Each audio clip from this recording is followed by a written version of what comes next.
welcome back to the channel. Hope you're all doing okay.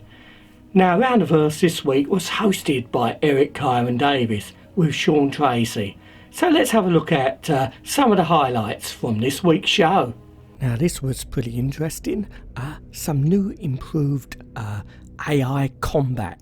Now, this is going to be taking advantage of the IFCS system for 2.0, and basically they've had to retrain the AI to improve their combat abilities.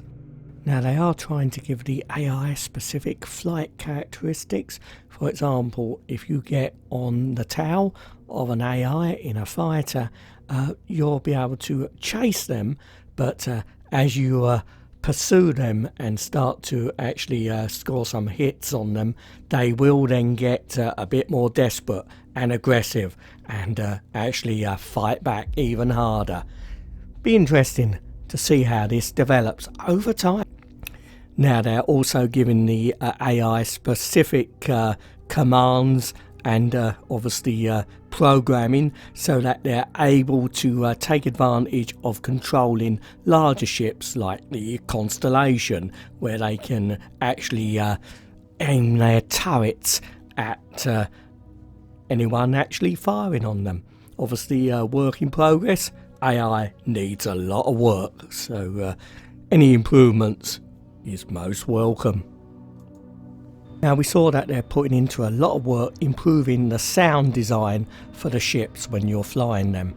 Now, the sound system in use at the moment doesn't use the full capabilities of the software which they're using. It only uses one source for the sound, but with the new system they'll be able to use up to numerous sources, I believe, even external sound sources. For example, when you're in combat or enter the atmosphere of a planet, the vibration will be heard inside the ship. So a lot more fidelity is coming to the sound when you're in the cockpit of your ship. So let's have a listen to the new improved sounds for when you enter the atmosphere of a moon or planet.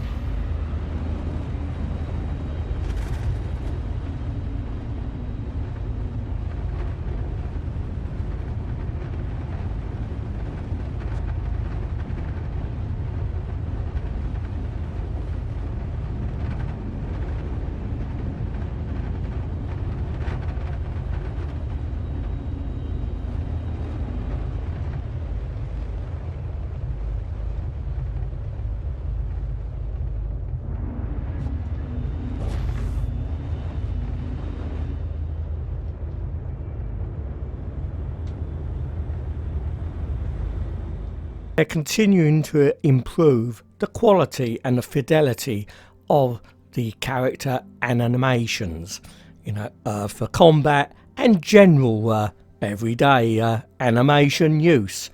Now, at the moment, they admit that some of the animations aren't up to the quality they desire, so we saw some of the work they're doing improving these animations.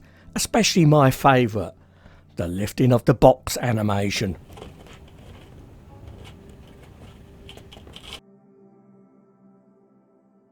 See some motion capture for signs in the game, specifically American Sign Language.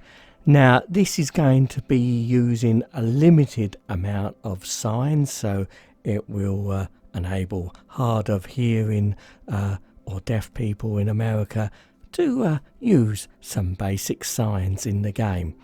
However, I've got to point out that sign language isn't universal. American Sign Language, although used in Canada and Mexico and some other places around the world, isn't universal. For example, in the UK, British Sign Language is used, and that is also used as a variant in Australia and New Zealand and some other places, and that there are other variations of sign language throughout the world, and even there is some regional dialects. This is something I learned a while ago from a friend of mine at work who's the only hearing person in her family. In fact, we've got quite a few colleagues at work who are deaf, and it was interesting to actually find out that British Sign Language is completely different to American Sign Language. Now, my friend at work, Tamara, actually does a channel where she interprets songs in British Sign Language for the deaf community. I'll leave a link in the video for Tamara's channel so you can check out her interpretations of British Sign Language and maybe compare them to other people doing the same song in American Sign Language, so spot the difference yourselves.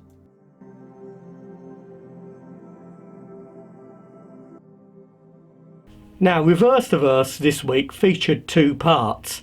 The second part featured members of the law team answering questions about law from the community. So if you're interested in the law and what's to come in Star Citizen, that's worth watching.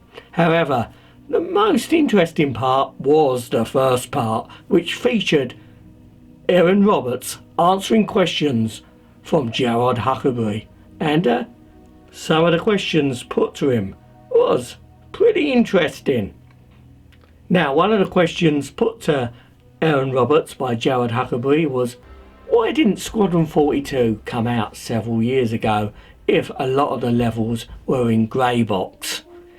Now, simply they decided, and most of us have probably guessed this by now, that they wasn't up to the required standard, and a lot of those levels have either changed drastically or been binned.